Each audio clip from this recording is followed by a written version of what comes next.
What's up, everyone? Welcome back to another episode of Kinda Different, a podcast where we talk about innovation in dentistry. We connect with some absolutely amazing guests, and we talk about together how we can all make dental care more human.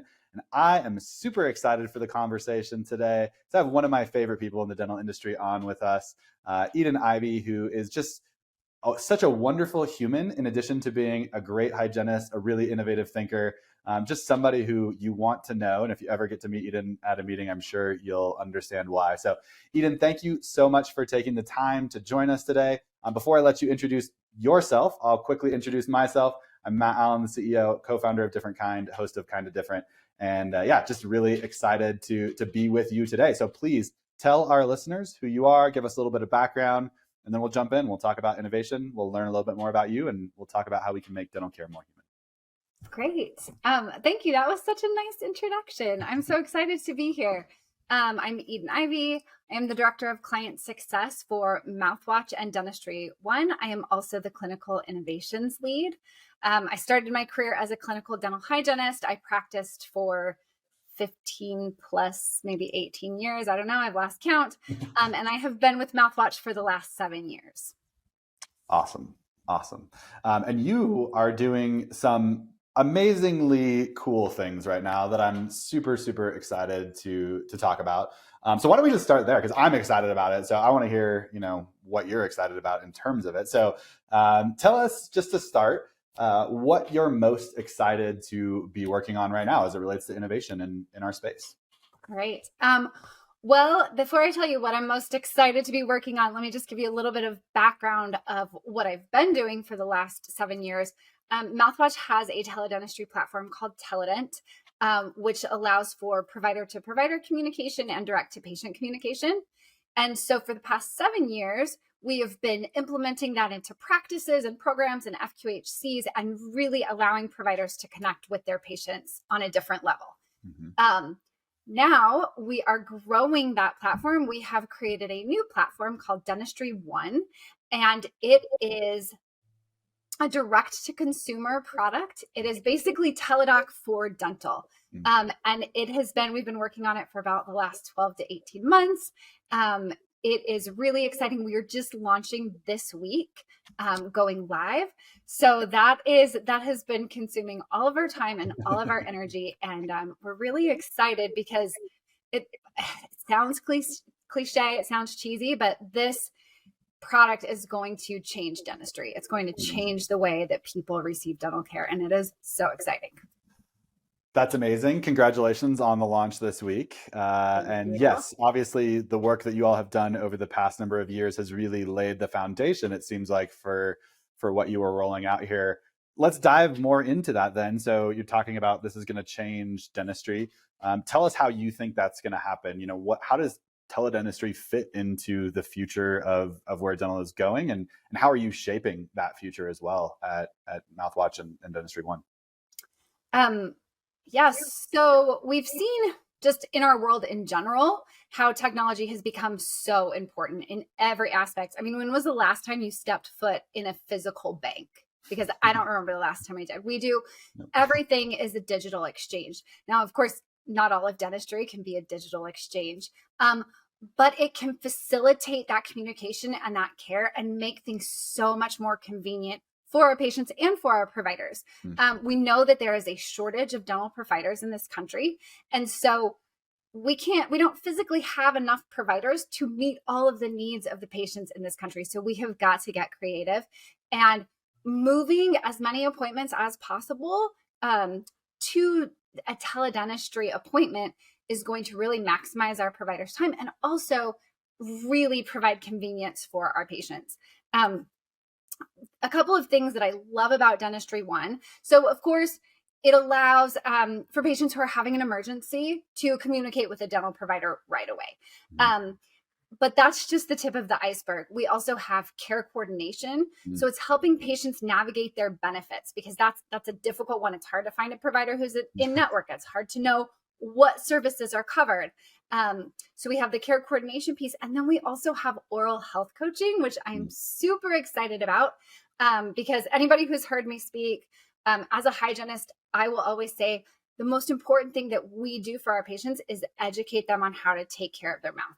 Because I can do, no matter what I'm doing in the chair, if that patient isn't taking care of themselves at home, the same problems are just going to keep coming up. So with oral health coaching, it allows this team of oral health coaches to really educate patients, help motivate them, and empower them to take care of their own health. So it's really an all-encompassing solution. Man, and there's so much there that, personally, as just like somebody who lives in a rural area, I'm really excited about as well, right? I mean, I think when we talk about we have a lack of providers, but we also, I think we don't necessarily feel that if you live in New York City, because you're like, well, there's probably enough providers here in New York City to like take care of the people, but like it's not correctly distributed, right, in terms of where all of our people are at in the country and whatnot. So many things there that obviously from a provider standpoint that we can talk about, but also from a patient, like when I put myself in a patient's shoes of like, hey, if my kid has an issue and I need to talk to somebody, it could be a 2-hour drive, right? And now with platforms like this, it might not have to be. Yeah, definitely. So one of my favorite clients, which I'm sure a lot of your listeners have heard of, is Apple Tree Dental. And they implemented Teledent. They've been using teledentistry visits. So every person that calls in with an emergency gets a teledentistry visit. And that way their providers are able to assess the situation, and then they schedule that patient for treatment. So oftentimes those patients are coming from across the entire state. So sometimes they're having to travel 2 or 3 hours. So to be able to get in just for treatment and not have to come in for a consultation and then come back for treatment and then come back for follow-up, it's really helping not only to save chair time, which is precious in a clinic, but also to save that travel time for patients. So yes, for rural populations, it's massive. That's huge. And I bet that there's probably patients there too, like given that model that you're talking about, that probably don't even need to come in for treatment, which just saves everyone huge amounts of time too, right? Yes. With another client with DentaQuest or Advantage Dental, they found that 25% or between 25 and 33% of patients don't actually even need to come in. Their issue can be resolved just with a teledentistry visit. So it like I said, it's saving time, it's saving energy, it's just making things easier for everyone. Yeah, that's awesome. I love it. What have so you've been doing this work though for a while, right? With kind of provider to provider and teledent. And what have you learned that you feel like has really built up Dentistry.One to the point where it's different, than something else? Or what have you kind of really understood that maybe people who are just getting into this game, might not know about teledentistry in general? Well, I think one of the approaches that I love about Mouthwatch is it's always about our end goal is always improved patient care. It's always in the benefit of the patient. And our current model of dentistry, this drill and fill, just treating disease, it's not working. Like we're on a hamster wheel that we can't catch up with. And teledentistry really allows us to provide more comprehensive care, where we're working on prevention. We're working, we can provide non-invasive restorative therapies, both through, provider to provider, where hygienists are being supervised by dentists and they're able to use SDF and smart restorations. And then also, like I said, in that direct to patient and that oral health coaching, and we're looking at some exciting new therapies with iodine and things like that we can coach a parent through putting iodine on their child's teeth to help prevent caries in the first place. So it's just it's a more holistic approach. Totally. You've kind of learned what has worked over the past number of years of like, hey, here's what kinds of, not just, everyone can understand that you could have an emergency consult and, it would be great to somewhat diagnose that and come in and, do those things, right, as much as you can on those visits. But there's other things that we can do, I think, to your point, where, hey, there's a lot that we can actually prevent and conversations that we can have that really enable oral health and not just, an emergency triage visit, right? So yes, definitely. And we've learned also, patients want this. Patients are ready for this. I feel like it's the dental providers who are a little more hesitant on this side. And they, I get it. We feel like, what can I do if I can't put my hands in my patient's mouth, if I can't see them, if I can't touch them? And so there's a lot of education, and we've learned that you can do a lot. You can do a lot through a video call. For sure. Just a reimagination of our role in some ways. And, utilizing the technology, especially if patients do want it, right? Because we want to meet patients where they're at, which is so valuable. So yes. I love that. Awesome. Let's move into kind of connecting with you a little bit more, letting our listeners hear just a little bit about you, because we've met a number of times at different meetings over the past year. And every time I get to see you, I'm just like, man, like Eden is so fun, so thoughtful, so kind. So really excited to have you share a few things about yourself. And where I want to start there is you've done a lot in your career. You are obviously just really well spoken, really thoughtful, probably have a lot to be proud of. So what's something that you're most proud of when you think about Eden? It doesn't obviously have to be with work, but like when you think about just Eden, the person, what is something that you're super proud of that you want to share with us? Well, about 7 years ago, well, maybe 8 years ago, I only worked 2 days a week in clinical. My career was kind of stagnant. It wasn't really going anywhere. And kind of my life in general was a little bit stagnant. And I flipped things upside down. I got divorced. I went back to school. I started going to conferences and connecting and really pushing myself to make a difference instead of just, floating along, cleaning teeth. And my life today is radically different than it was 8 years ago. And the career that I have is radically different. And it's been so exciting to be a part of this, what I feel is transformational change in the dental industry. So I'm incredibly proud of that because it was scary to make those big changes, but it's definitely been worth it.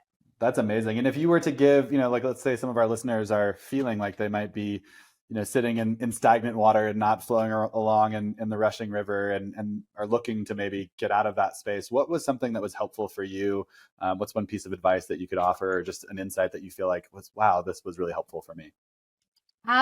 Just having your own back and trusting yourself, and because I felt like I was jumping off a cliff with no idea of what was going to happen, but I knew that I would figure it out. And just having the guts to trust yourself and say, I will figure it out, and take those first steps, right? You're never going to go anywhere if you don't take those first steps. That's a great advice. Yes, for sure. It is definitely scary to step out back into the river, if we continue with that analogy, but it's going somewhere, right? And you will figure it out. So I love it. That's awesome. Thank you for sharing that.